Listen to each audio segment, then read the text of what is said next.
Salmo de número 127, versículo 1. Cântico dos degraus de Salomão. Se o Senhor não edificar a casa, em vão trabalham os que edificam. Se o Senhor não guardar a cidade, em vão vigia a sentinela. Amém? Os irmãos podem assentar. Hoje nós vamos falar sobre o Salmo 127 e 4 pecados da nossa geração.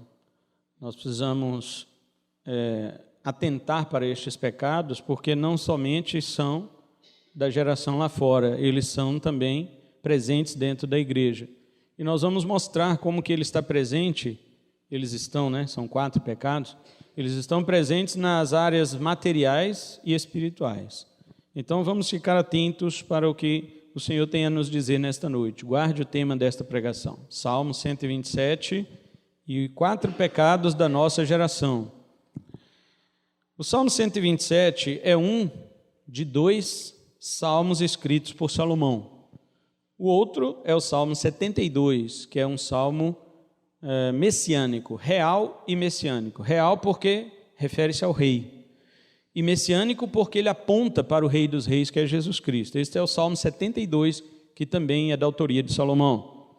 O outro salmo é este que nós iniciamos a leitura dele, apenas do verso 1, Não iremos falar sobre ele todo, mas nós vamos falar apenas do verso 1, porque eu quero focar aqui estes 4 pecados que assolam a nossa geração. Este homem, Salomão, filho do rei Davi, com Batseba. Os irmãos sabem de toda a história que houve entre Davi e Batseba. O seu primeiro filho morreu como um aspecto da disciplina de Deus sobre a vida de Davi, mas Salomão, ele veio como um filho amado por Deus. E este menino, este rapaz, escreveu 1005 cânticos. 1005 cânticos. Está lá em 1 Reis 4:32. E nós só temos 2 cânticos dele aqui nos Salmos, que é Salmo 127 e o Salmo 90 e o Salmo 72. E o livro de Cantares. O livro de Cantares é uma composição do rei Salomão, um cântico do rei Salomão. Mas ele escreveu 1005 cânticos, então não temos quase nada do que ele escreveu em forma de cântico. Porém, a sua sabedoria não ficou escondida. Nós temos o livro de Provérbios. A Bíblia diz que ele compôs 3.000 provérbios. Então, Provérbios não faz nem cócegas diante do tanto de provérbio que ele escreveu. O livro que nós temos é apenas uma amostra da sabedoria deste homem. E o livro de Eclesiastes, escrito provavelmente no final da sua vida, depois de uma longa reflexão sobre tudo que ele viveu. Quem conhece o livro de Eclesiastes, quando lê este livro, você sente até uma depressão no autor, porque ele está desiludido com tudo. Este salmo que nós lemos, o 127, ele entrou para a coletânea dos cânticos dos degraus. Por isso que eu li, no verso 1, Cântico dos degraus de Salomão.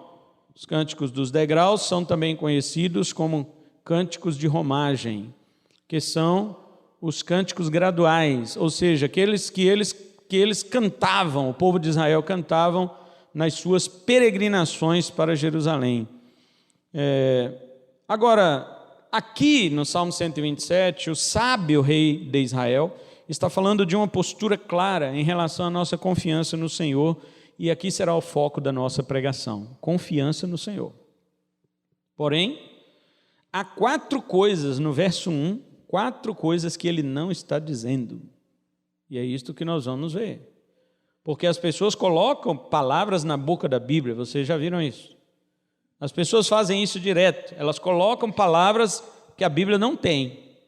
E nós vamos ver aqui que isto se torna pecado, pecado contra a Escritura, pecado contra o Deus que a inspirou e assim por diante. O salmista aqui, ele fala da presença do Senhor em tudo aquilo que há de se fazer.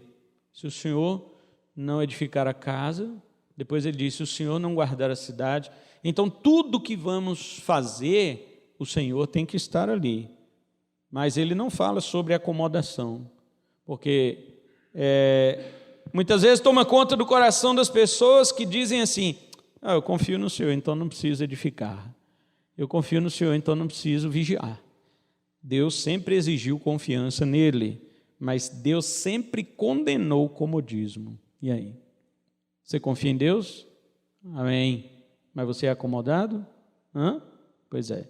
Então essas duas coisas são coisas que Deus, uma ele exige, a outra ele proíbe.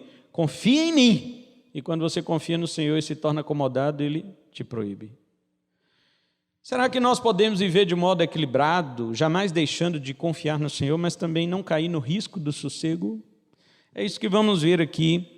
E quais são os 4 pecados que ele condena, que a palavra de Deus condena baseado neste versículo? Primeiro é o pecado da preguiça. Quero deixar aqui claro sobre a questão da preguiça, porque as pessoas confundem a preguiça com não fazer nada, não trabalhar. A preguiça não é não fazer nada, a preguiça não é não trabalhar, a preguiça é não querer fazer nada, não querer trabalhar, quando tem trabalho a fazer. Obviamente que há momentos chamados de ócio, né? Existe até o santo ócio. O santo ócio foi desenvolvido na escrita de Santo Agostinho. Ele falava sobre isto, que enquanto que o amor justo nos leva a trabalhar, o amor verdadeiro nos leva a descansar. Agostinho ele dizia que enquanto o ímpio trabalha 6 dias, enquanto o ímpio descansa um dia, pensando na volta para o seu trabalho, o crente trabalha 6 dias pensando no dia que vai dedicar ao Senhor. Então, sempre tem essa diferença de visão sobre o crente e o ímpio. Então a preguiça é o não querer, é se opor, é fazer de todas as formas para não se envolver no trabalho. Primeira coisa então que o salmista está nos dizendo, aliás, que ele não está dizendo, é que devemos ser preguiçosos. A conclusão que muitas pessoas tiram desta afirmação que diz, se o Senhor não edificar a casa, em vão trabalhos que edificam, é que eles não têm que edificar nada. Eles falam, se o Senhor não edificar a casa, em vão eu vou trabalhar, então não vou fazer nada, porque se o Senhor não fizer.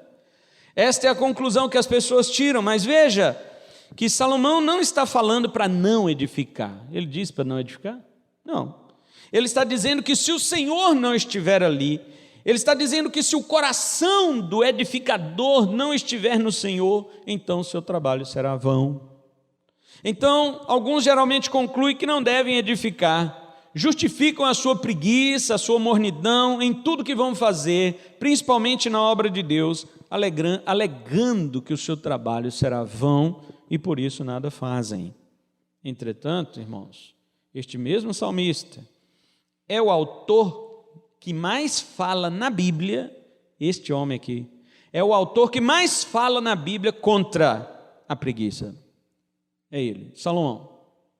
Você pode fazer uma pesquisa e digite a palavra preguiça ou preguiçoso e você vai ver, coloca uma pesquisa na Bíblia, você vai ter uma que fala lá antes, umas 2 que fala depois, mas a maioria das referências bíblicas contra a preguiça é Salomão que fala.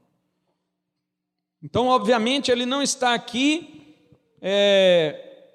dando uma desculpa, permitindo que as pessoas se envolvam em não fazer nada, em querer não fazer nada. Ele diz, por exemplo, no Provérbios 6, verso 6, ele fala, vai ter com a formiga, ó preguiçoso, considera os seus caminhos e seja sábio. Por que ele diz isto? No verso 7 ele explica, porque a formiga ela faz provisão do seu mantimento no verão, e depois ela vai recolhendo tudo. Ele ainda diz assim, ela não tem chefe, ela não tem governador, mas ela faz isto, e ela não para de fazer. Ele sacode o preguiçoso do seu leito, alertando ao preguiçoso que é dessa forma que ele virá a sua pobreza como um ladrão, no verso 11. Ele também descreve as ordens dadas ao preguiçoso como fumaça para os olhos e vinagre para os dentes. Capítulo 10, 26 de Provérbios, ele diz assim que a ordem que se dá a um preguiçoso é como fumaça para os olhos. Os irmãos já ficaram em um ambiente com muita fumaça? Os olhos começam a arder e você não consegue vinagre para os dentes. É isto que ele está dizendo, que a ordem dada para um preguiçoso funciona desta maneira. Incomoda tal qual uma fumaça nos olhos. Ele diz que a caça escapa do preguiçoso e o que ele deseja não alcança, enquanto o maior bem do homem está na sua diligência e não na sua negligência. Capítulo 12, 27 e 13, verso 4. Ele diz também que o caminho do preguiçoso é cercado de espinhos. Capítulo 15, verso 19. Querendo dizer com isso que para esse tipo de gente tudo é dificultoso. Tudo que um preguiçoso vai fazer é como se tivesse espinho no caminho dele. A desculpa de um preguiçoso para não sair de sua inércia é que tem um leão na rua. Capítulo 22, verso 13, fala, não, tem um leão na rua, eu vou ser devorado. E ainda se considera o preguiçoso mais sábio do que 7 homens que sabem responder bem. Capítulo 26, versículo 16. 7 aqui é simbólico, quer dizer todo, né? O preguiçoso se considera mais sábio do que todos os homens. É isto que Salomão quer dizer. Estas coisas são ditas pelo salmista, irmão, sempre olhando o aspecto material. Entretanto, o mesmo podemos dizer do aspecto espiritual. Falemos um pouco sobre a preguiça espiritual. Pedro diz, somos edificados casa espiritual e sacerdócio santo para oferecerdes sacrifícios espirituais agradáveis a Deus por Jesus Cristo. 1 Pedro 2,5. Nós sabemos que é o Senhor quem nos edifica. Contudo, nós também sabemos pelas cartas de Paulo e do próprio apóstolo Simão Pedro, que também nos edificamos mutuamente com os dons que recebemos de Deus. Um exemplo, 1 Pedro 4, verso 10 e 11. Ele diz assim, cada um de vós sirva ou edifique ao outro com o dom que recebeu de Deus. E ele cita 2 dons espirituais no verso 11, aquele que serve, aquele que fale segundo a palavra de Deus. E aquele que serve, faça isto com dedicação para o seu irmão. Mas os crentes espiritualmente preguiçosos, eles não trabalham, nem para edificar a si mesmo e nem para edificar a igreja. Eu digo para os irmãos, há na Bíblia apenas um dom apenas que edifica a si mesmo, que é o dom de línguas. E nem todo mundo tem. Nem todo mundo tem. Embora muitas igrejas acham que para ser batizado com o Espírito Santo tem que falar em línguas. Isso não existe. O dom de línguas é semelhante a um outro dom que o Espírito dá a quem Ele quer, como quer. Porém, é o único que edifica a própria pessoa. Todos os demais dons é para edificarmos uns aos outros. E as pessoas dizem, eu não tenho um dom que edifica a igreja. Tem, todo mundo tem. Todo mundo que está na igreja tem. Até uma pessoa dentro da igreja que nem é salva, ela tem um dom que possa edificar a igreja. Imagina o salvo. Agora, muitas vezes, o que nós vemos no meio cristão é a preguiça espiritual. A questão não é porque ele não sabe executar o seu dom, não, é porque ele não quer. Como eu disse, a preguiça não é não trabalhar, é querer não trabalhar ou não querer trabalhar. A preguiça não é não fazer nada, a preguiça é não querer fazer nada. E é isto que está acontecendo espiritualmente em muitos cristãos. Veja, Salomão não está dizendo aqui que não é para você edificar. Você tem que edificar. Só que você tem que entender que se o Senhor não edificar, a sua edificação será vã. Ele não está dizendo para você não edificar. E tem muitos crentes que se apegam, não, é o Senhor que vai edificar, deixa eu quieto aqui. Então ele nada faz. É uma preguiça espiritual que assola muitos crentes. Você vê, geralmente 10% da igreja é que trabalha. 90% fica pesando sobre os ombros dos 10% que trabalham. No geral, a estatística é esta. Varia de igreja para igreja. Tem igreja que 20% trabalha, 80% não. Mas vai variando. A média é esta. De 10% a 15% dos crentes trabalham. 85% a 90% fica nas costas de quem trabalha. E a palavra de Deus condena isto não somente no sentido material, mas principalmente no sentido espiritual. Então, este é o primeiro pecado que é condenado, é o que Salomão não está querendo dizer aqui. Segundo pecado é workaholic, é uma palavra inglesa que geralmente está sendo usada hoje, assim como síndrome de burnout, também é uma palavra inglesa usada para falar das pessoas que se estressam com o trabalho. Burnout, né, é o queimar, uma pessoa que está com o cérebro queimando, ela tem pavor, só de acordar e pensar que tem que ir trabalhar, ela se apavora, ela fica fora de si. Isso é a síndrome de burnout. O workaholic é o contrário, é uma pessoa que ela é extremamente obsessiva pelo trabalho. Tem um nome também em inglês, que é este que eu estou dizendo aqui, e isto é também aquilo que o salmista não está querendo dizer com o versículo. Porque se por um lado tem pessoas que não fazem nada porque é o Senhor que vai fazer, por outro tem gente que ele é totalmente compulsivo naquilo que vai fazer. Tudo é ele que vai fazer, ele é um ativista do trabalho. Agora, se você trabalha, edifica, constrói, tudo com seu esforço sem Deus, então isso é vão. Ele está dizendo, se o Senhor não edificar, em vão trabalhos que edificam. Se tudo que você estiver fazendo para Deus, mesmo na obra de Deus, ou até mesmo para você, ou lá para o seu trabalho, qualquer lugar que você estiver fazendo, se o Senhor não estiver fazendo com você, é tudo vão. Vão não quer dizer, talvez, no sentido que você edificou aquilo sem propósito, mas no sentido de que você não glorificou a Deus. Você realizou as coisas com o seu próprio trabalho, com a sua própria força, e um princípio basilar da nossa fé é que tudo deve ser feito para a glória de Deus. 1 Coríntios 10, 31. Tudo deve ser feito para a glória de Deus. Mas quando empreendemos nosso esforço, quando somos assim ativistas, quando nós somos extremamente obsessivos pelo trabalho, então Deus não é glorificado. Ele não é o centro da nossa confiança. E a Bíblia diz então que somos o quê? Malditos. Jeremias 17, 5 diz que maldito é o homem que confia no homem. E ele não está falando no outro homem, ele está falando que confia em sua humanidade.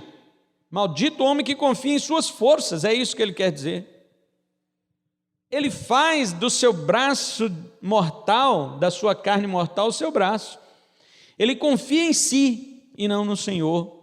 Então o destino de quem confia em si mesmo, dizem outros salmistas, né? No Salmo 49, verso 13 e 14, ele fala que as pessoas que confiam em si mesmas são pessoas que serão arrebanhadas pelo Sheol. São pessoas cujo pastor é a morte. Então, se alguém que investe todo o seu esforço é um workaholic, é uma pessoa que trabalha compulsivamente, desconsidera Deus, essas pessoas caminham para a morte. Há pessoas que dizem, e olha, estou falando de crentes, há pessoas que dizem assim, se eu não fizer, nem Deus vai fazer. Crente fala isto. Ah, é, pastor? Você está falando isso daí? Mas eu que não vou trabalhar não para ver se Deus vai mandar uma moeda do céu para mim. É bem assim. Eu já ouvi crentes dizendo isso. Esse tipo de blasfêmia deve ser castigado, ou no mínimo corrigido, caso tais pessoas sejam realmente crentes. Da boca de um ímpio é natural que saia esse tipo de ofensa contra Deus. E olha, há muitos ímpios que colocam Deus à frente de tudo que eles vão fazer. Seja lá o que isso significa, eu também não sei o que significa isso. Um ímpio dizer, tudo que eu faço eu ponho Deus à frente. Eu não sei o que isso significa, mas eles falam. Eu não sei porque um ímpio não tem como colocar Deus na frente de nada. Mas eles dizem. Agora tem um monte de crente que diz o contrário de um ímpio. Ele fala, se eu não fizer, Deus não vai fazer. Dá para acreditar? Agora, da boca de alguém que é crente, uma frase dessa é inaceitável. Ainda falando sobre o aspecto material, há crentes, por exemplo, que sufocam sua vida espiritual por causa do seu trabalho. Isso é uma coisa, irmãos, estamos vivendo isto e as pessoas já estão achando isso normal. Elas não falam com seus lábios que elas não dependem de Deus, mas vivem como se não dependessem. O estilo de vida desses crentes não é diferente do estilo mundano. Todo o seu esforço se concentra no trabalho, na edificação, na construção, mas de tal modo que Deus não está ali. E o sábio está dizendo aqui que se o Senhor não estiver ali, todo aquele trabalho será vão. O que restará aos que fazem assim são a canseira e o enfado, que este mesmo salmista fala em outro livro seu. Agora falemos do campo espiritual. Um workaholic espiritual, uma pessoa que é compulsiva no trabalho de Deus. Muitas vezes ele também, espiritualmente, é engolido pelo ativismo. Ele pensa o seguinte, que tudo no reino de Deus depende do seu trabalho. É irônica essa atitude, porque a pessoa fala, eu vou fazer a obra de Deus. Ele sabe que Deus é o dono da obra e ele acha que é ele que vai fazer a obra de Deus. Se ele não fizer, Deus não faz. Este é o contrário. Ele faz espiritualmente para Deus, ele não entende que o próprio Deus se encarrega de manter a obra. E olha, eu não estou falando aqui de firmeza, de esforço, de dedicação, porque isso é ordenado pela palavra. Crente tem que ser dedicado, crente tem que ser esforçado, crente tem que ser firme, isso mesmo. Eu me refiro ao ativismo individualista, ao envolvimento tanto na obra de Deus, que chega a se esquecer de se envolver com o Deus da obra. Tem muito crente que é envolvido com a obra de Deus, mas não é envolvido com o Deus da obra. Tem muito crente que trabalha para Deus, mas não tem comunhão com Deus. É diferente. Os resultados disso, irmãos, podem ser funestos. Na última década, nós temos ouvido falar de crentes e pastores suicidando, tirando sua própria vida. Essa semana passada foi um pastor da Assembleia lá do Nordeste, não me lembro agora o estado, mas foi do Nordeste, que tirou sua vida. Há muita coisa a ser dita sobre isso, suicídio e tal, porém, por ora, consideremos apenas isto, que os crentes se envolveram de uma maneira errada no reino de Deus. Seu pensamento sobre recompensa, seu pensamento sobre justiça, seu pensamento sobre boa vontade dos irmãos, sobre cooperação, etc., era um pensamento utópico. E ao se frustrarem, dependendo de onde chega a depressão, é isto que vamos ver acontecer. Tem crente que é assim, ele trabalha, ele faz tudo, mas ele quer que todo mundo faça igual. Quando ele vê que ninguém faz, ele entra em depressão, ele entra em frustração. Não, meus irmãos. O salmista não está dizendo que somos nós que vamos fazer. Embora estejamos para trabalhar, ele está dizendo que se o Senhor não edificar, em vão será a nossa edificação. Eu tenho que fazer aquilo que me foi delegado, aquilo que me foi cabível. Eu não tenho que fazer tudo. Eu tenho bastante experiências com isto. Uma certa vez, até mesmo fui repreendido por Deus sobre essa questão de ativismo espiritual. De achar que eu podia fazer tudo, de colocar as coisas por mim mesmo, no eixo. Não. Deus é dono de sua obra, nós somos trabalhadores, nós não somos o dono da obra. Nós não vamos conseguir fazer todo mundo trabalhar. Jesus falou em Mateus 9, lá no final do capítulo, ele diz assim, grande é a seara e são poucos aqueles trabalhadores. Rogai ao Senhor da seara que envie trabalhadores para a sua seara. Sabia? Será que são poucos em número? É isso que Jesus está dizendo? Não, tem muitos crentes. Vamos dar um exemplo aqui. Eu acabei de dizer que 10% dos crentes trabalham e 90% montam nas costas. Vamos dizer o contrário. Se 90% dos crentes trabalhassem, eles não davam conta de levar os 10% nas costas tranquilo? Embora ainda estava errado os 10%. Mas não. A questão então é esta. Não é porque falta número, falta interesse. Crente tem. O tanto de crente que tem dá para fazer a obra. Mas trabalhadores, como Jesus ensinou, não dá. São poucos. Se na época de Jesus eram poucos, hoje nós temos disponíveis. Se o próprio Jesus não se frustrou com isso, nós vamos nos frustrar? Eu queria, não. Nosso pensamento não pode ser utópico. Então, espiritualmente, existem os crentes preguiçosos que acham que não tem que fazer nada, porque é o Senhor que vai edificar. E por outro lado tem os crentes workaholic, que acham que eles é que vão fazer o negócio acontecer. Tem até uma teologia chamada de teonomia, que é uma teologia que fala sobre o domínio da lei de Deus sobre o coração dos homens. Eles acreditam, como o pós-milenismo, que a igreja vai trabalhar tanto que o evangelho vai dominar o mundo. Então as pessoas vão se converter ou pelo menos serem submissas à lei de Deus. Terceiro ponto. O que o salmista não quer dizer aqui com este versículo? Indolência. Vamos para a parte B do verso 1, diz assim: se o Senhor não guardar a cidade, em vão vigia a sentinela. Indolência é outro pecado da nossa geração. Vou explicar o que é isto. Indolência, eu quero dizer falta de vigilância. Toda vez que eu falar aqui indolência ou indolente, é uma pessoa falta de vigilância. A falsa conclusão que muitos tiram da frase se o Senhor não guardar a cidade, em vão vigiar a sentinela, é que elas não precisam vigiar. Elas não precisam vigiar, porque se o Senhor não guardar a cidade, aí usa este versículo. Então essas pessoas se tornam desatentas, indolentes, desligadas, palermas, totalmente fora da sintonia da realidade em que vivem. Já viu aquela pessoa desligada de tudo? Você fala um negócio, acaba de falar, ela já perdeu o que você falou. Essas pessoas acham que não precisam vigiar.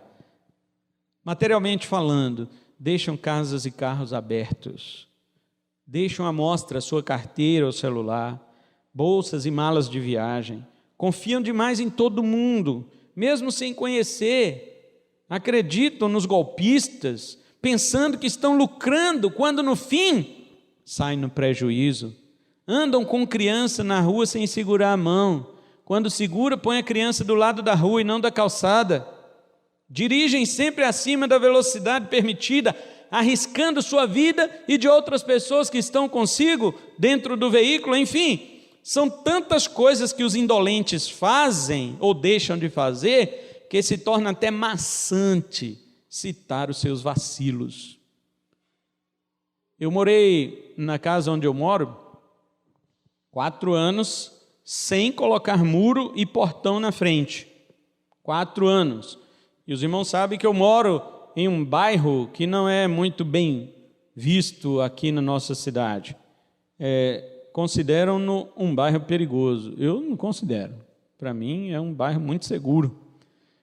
Então, eu morei 4 anos sem ter nada na frente da minha casa, nada, nem mesmo o que aqui chama de balaustre, né? Porque lá para fora balaustre é de cimento, aqui é madeira, né?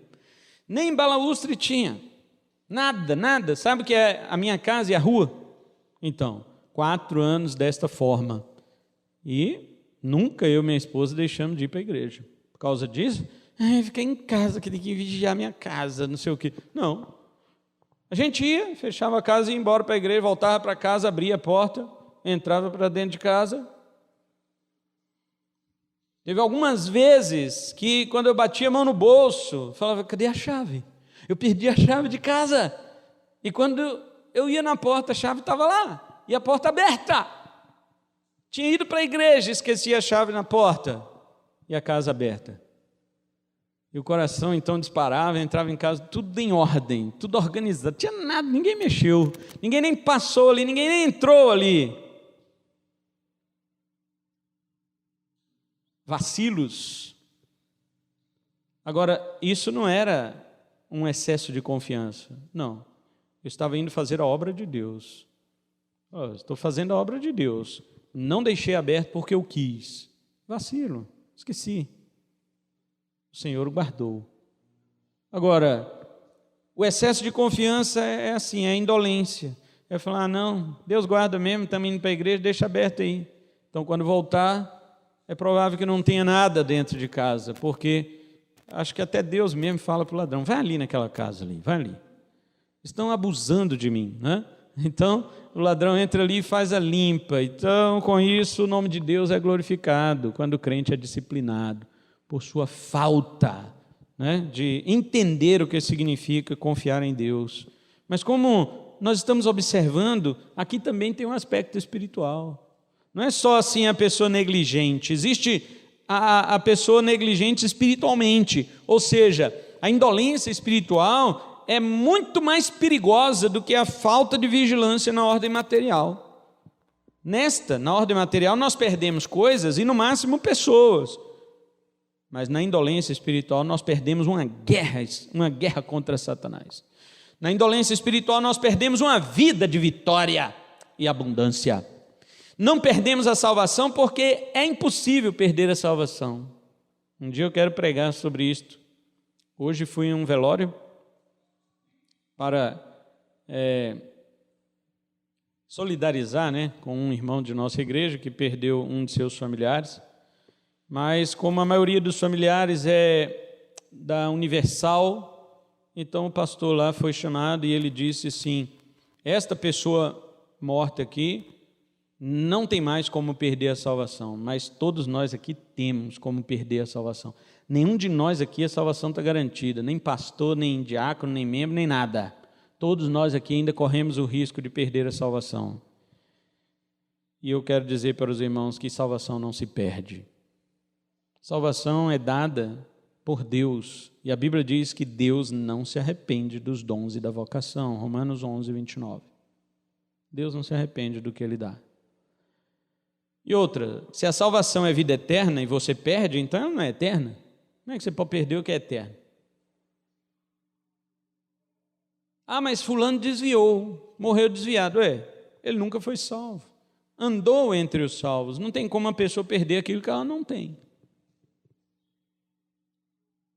Agora, se Deus me deu a salvação, como é que Ele vai tomar? Ah, porque você vai desviar. Mas Deus já não sabia que eu ia desviar, então por que Ele me deu?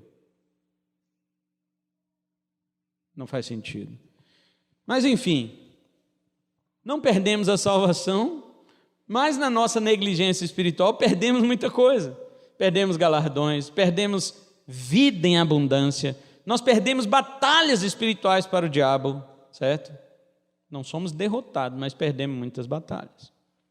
Recompensas, perdemos comunhão, várias outras bênçãos da vida cristã. Na vida espiritual, vou citar aqui alguns exemplos de prática da indolência. Veja de que formas ela é vista. Como que uma indolência espiritual? Falei da material, deixar carro aberto, casa, criança na rua, sabe essas coisas. Agora vamos falar do espiritual. Quais são as formas que crentes são indolentes, que não vigiam? Por exemplo, o crente que deixa de orar, o crente que deixa de congregar, o crente que deixa de ler e ouvir a explanação da palavra, o crente que deixa de participar dos sacramentos, batismo e ceia, o crente que deixa de exercer seus dons espirituais, o crente que não vigia o seu coração, que dá lugar ao pecado, que não protege o seu casamento, fica de conversinha com gente de fora, daí a pouco está envolvido dentro do seu casamento com coisas que podem destruir. Crente que não ora para os seus filhos, crente que aceita mentir no trabalho ou em qualquer outro segmento social, crente que acha que já sabe tudo, crente insubmisso, crente que não perdoa, crente que não ama, crente que odeia o seu irmão, que se entrega para outras pessoas, que não vigia seus olhos, crente que não vigia seus lábios, crente que não vigia sua mente, que não considera os ardis de Satanás ignorando a habilidade do diabo, consequentemente sempre caindo em pecado. Crente que não contribui, crente que não ajuda o irmão necessitado, crente que fala palavrões, crente que assiste imoralidade na internet ou em qualquer outro lugar, crente que critica os que trabalham na obra de Deus quando ele não faz nada, crente que promete e não cumpre, crente que fica em dívida intencionalmente ou não se importa com isto, crente que compactua da imoralidade com os seus amigos, entre aspas, crente que engole heresias. O pastor está pregando falsidade, ele aceita. Mesmo não concordando, ele aceita. Eu não vou estender essa lista, porque os irmãos sabem que se eu for fazer uma lista dessa, eu vou ficar a noite inteira falando. A Bíblia chama tudo isso de obras da carne. Isto é a indolência espiritual. Vejam, irmãos, que estas coisas são extremamente importantes e não podemos nos dar ao luxo de atribuir nossa falta de vigilância a esta parte do versículo que diz: se o Senhor não guardar a cidade, em vão vigia a sentinela, então não vou fazer nada. Ele não está nos convidando a um desleixo, a uma indolência, uma negligência do dever cristão. Isso é pecado. O pecado disso, Deus, o Pai e seu Filho Jesus Cristo já haviam falado sobre ele, e o nome é tentar o Senhor teu Deus. Este é o nome do pecado, Deuteronômio 6,16 e Mateus 4,7. O diabo tentou Jesus nisto. Ele colocou Jesus no pináculo do templo e falou: pula daqui porque os anjos vão te segurar. Jesus era vigilante, Jesus não era negligente. Ele disse para o diabo: não tentarás o Senhor teu Deus. Agora os crentes andam tentando a Deus, eles não vigiam, né? Deixam as coisas de qualquer jeito, confiam em todo mundo. São crentes que não estão nem aí para nada, até no reino de Deus eles não se importam, eles vivem uma vida de pecado e acham que Deus vai me perdoar, Deus vai. Isso aí é tentar o Senhor teu Deus. O diabo sabe que esse tipo de pecado é algo que está em volta do nosso coração. Ele pensou que estava no coração de Jesus também, mas foi derrotado nisso. Jesus não abusava do poder protetor do Pai. Muitos de nós fazemos isso. Dizemos que Deus vai nos proteger e então andamos por caminhos que não foram estabelecidos para nós. Esse excesso de confiança, na realidade, é uma zombaria contra Deus que não ficará impune. Quarto e último pecado da nossa geração: ansiedade. Outra coisa que este versículo não está dizendo é para você ser ansioso. Por outro lado, o que Salomão está dizendo aqui é o oposto da indolência.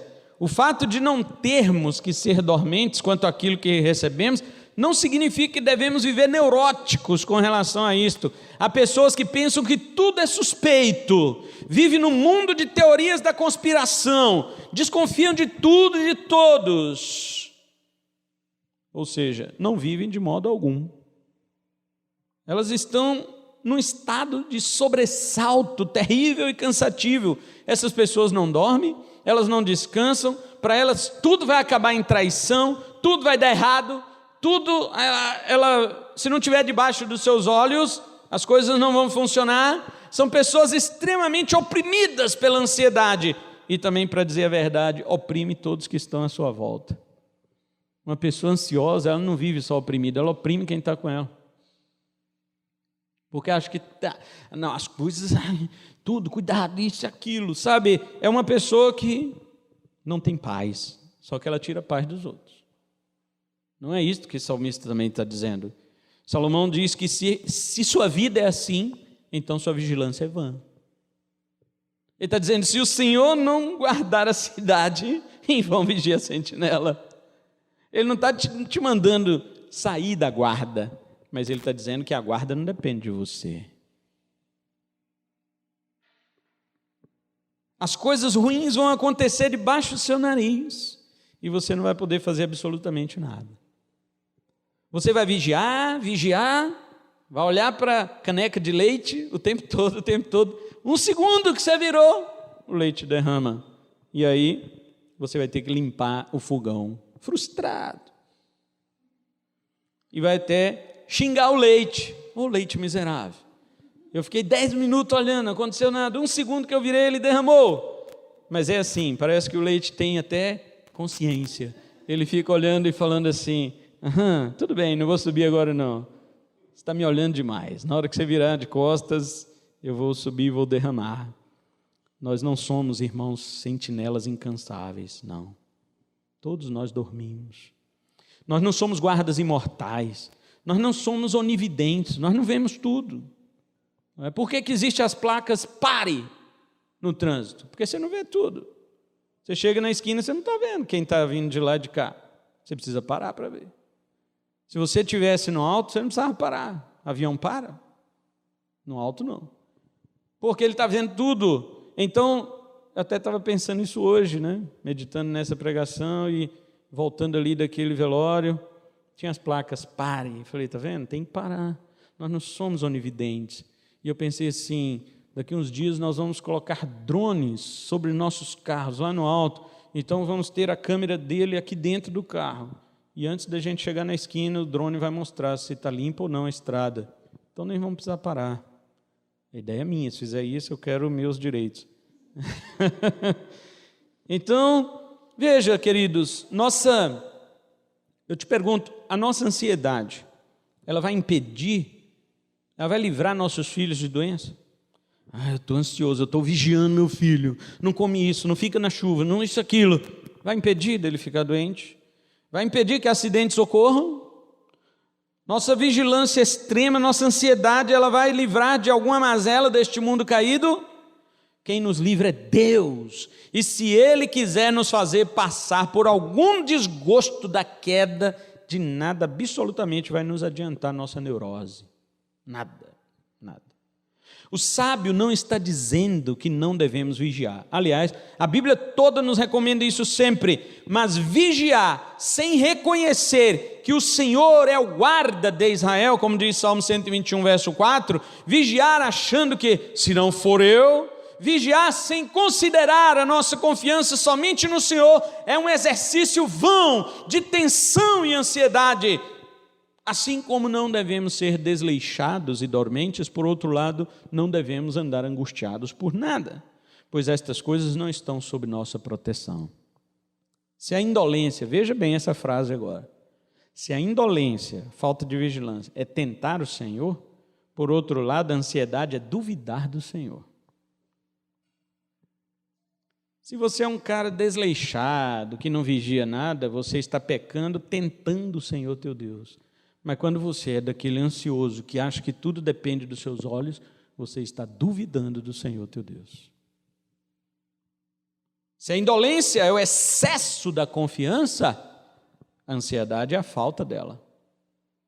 Todas as grandes dominações, todos os grandes impérios da terra sempre tiveram as melhores sentinelas. No entanto, todos caíram, e caíram de modo horrível. O povo de Israel, que sempre foi uma nação minúscula, nunca caiu, pois Deus era o seu vigilante. Caíram porque Deus os entregou por causa dos seus pecados, como os irmãos sabem, questão do cativeiro babilônico. Caso contrário, teriam permanecido de pé. Mas por quê? Por causa de algum vigilante bom de Israel? Não.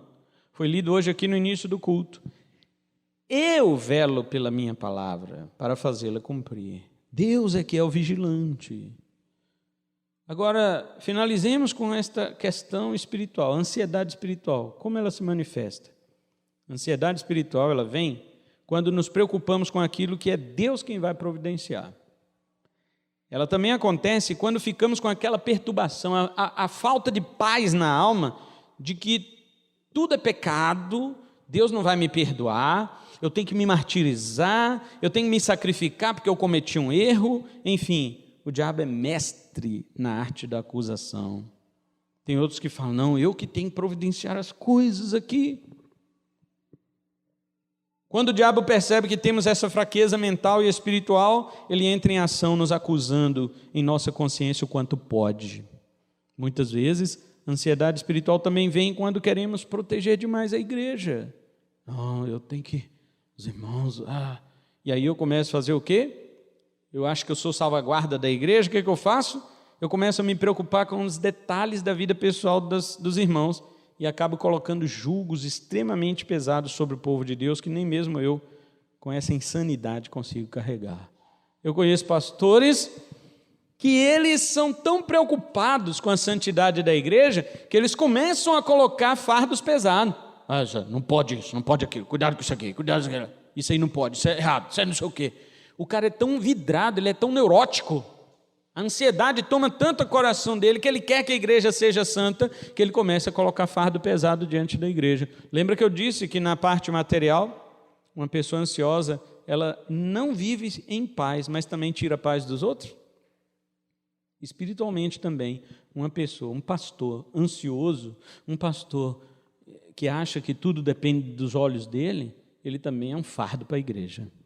Ele é um fardo para a igreja não suporta. Porque se o Senhor não vigiar, se o Senhor não guardar, em vão vigia a sentinela. Então nós vimos na mensagem de hoje dois extremos, dois opostos. A preguiça se opõe ao workaholic, e a indolência se opõe à ansiedade. De que maneira então devemos procurar o equilíbrio, irmãos? Leia o verso 2 comigo. Inútil vos será levantar de madrugada e repousar tarde e comer o pão de dores. Agora olha a resposta. Pois assim dá ele aos seus amados o sono. Algumas versões dizem, aos seus amados ele dá enquanto dormem. Está errado, não é assim no hebraico. No hebraico está escrito da forma que eu li. Está escrito, assim ele dá aos seus amados o sono. Veja, o que isto quer dizer? Quando Salomão diz que Deus dá o sono aos seus amados, ele está dizendo que as pessoas que vivem nesses 4 extremos que eu falei hoje aqui, elas não dormem. Os preguiçosos, em primeiro lugar, não dormem, eles hibernam, né? Eles desaparecem, eles não dormem, eles somem, né? Segundo, os ativistas não dormem, o workaholic não dormem, porque acha que é perda de tempo, ele acha que tem que estar trabalhando.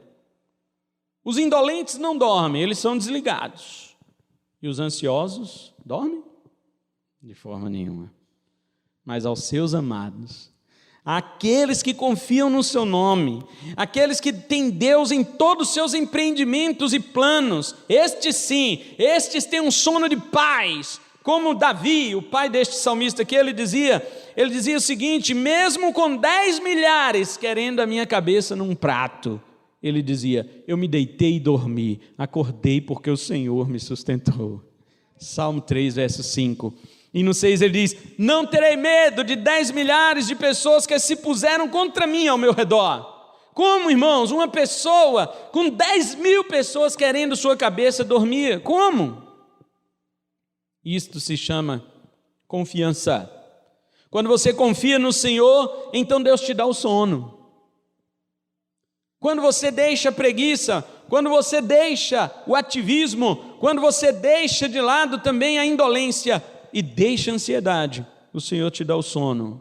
Ele te dá paz, Ele te dá sossego, Ele te dá tranquilidade. Veja, não te dá comodismo, não é uma indolência, mas é uma paz que leva o crente a trabalhar mais e mais para Deus, confiante para a glória de Deus. Jesus dormia no barco em meio à tempestade, por quê? Por que os irmãos acham que Jesus dormia no barco em meio a uma tempestade? Porque ele sabia que não era aquela forma que ele tinha que morrer. Ele não veio para morrer afogado, ele veio para morrer crucificado. Então o mar pode bater no barco o tanto que quiser, eu vou dormir. Não é assim que eu vou morrer? Pronto, isso é confiança. Paulo escreveu que morreu por nós para que, quer vigiemos, quer durmamos, vivamos juntamente com ele. 1 Tessalonicenses 5,10. Por que o crente pode dormir como um presente de Deus? Porque ele sabe que há coisas que não dependem mais dele. Marcos 4,26 fala de uma parábola, de um outro semeador, não é daquele primeiro não, né? Semeador que saiu a semear, todo mundo conhece. Mas esta de Marcos 4,26, só Marcos conta essa parábola. É um outro semeador, que ele foi semear, e depois que estava tudo semeado, a parábola diz que ele foi embora dormir. Ele foi dormir. E sem saber como, dia e noite passou e a planta cresceu. O que cabia ao semeador era espalhar a semente, mas o crescimento dela não dependia dele, dependia de Deus, por isso ele foi dormir. Somente aos seus amados, somente a quem confia é que Deus dá o sono. E Deus diz: pode dormir, meu filho. Você ficar vigiando a planta não vai crescer por causa disso, não. Ela vai crescer por mim, porque eu coloquei ela para crescer. Você pode dormir. Aos amados eu dou o sono. Aleluia. Então, você sabe que não é um preguiçoso. Você sabe que também não é um workaholic. Você sabe que tudo não depende de você. Você também sabe que não é indolente. Você sabe que tem alguém que vigia por você. E por isso mesmo você não anda ansioso, mas você torna, como diz Paulo em Filipenses 4:6, conhecidas diante de Deus suas petições com orações, súplicas e ações de graças. Amém? Então entendemos aqui 4 coisas que o verso 1 não quer dizer, e que estas 4 coisas se tornam pecado contra Deus, não só na nossa geração, mas também na igreja. Se o Senhor não edificar a casa, não quer dizer que você vai ser preguiçoso. Se o Senhor não edificar a casa, também não quer dizer que você é o dono da construção. Se o Senhor não guardar a cidade, não quer dizer que você tem que ficar desatento. Se o Senhor não guardar a cidade, também não quer dizer que você vai viver ansioso, guardando tudo. Você não consegue. São 4 opostos, são 4 extremos que devemos evitar. E só se evita isso com uma pequena palavrinha de 2 letras: fé. Só quando você confia no Senhor é que você está livre desses 4 pecados. Amém? Que Deus tenha falado ao nosso coração aqui nesta noite. Em nome de Jesus. Vamos orar.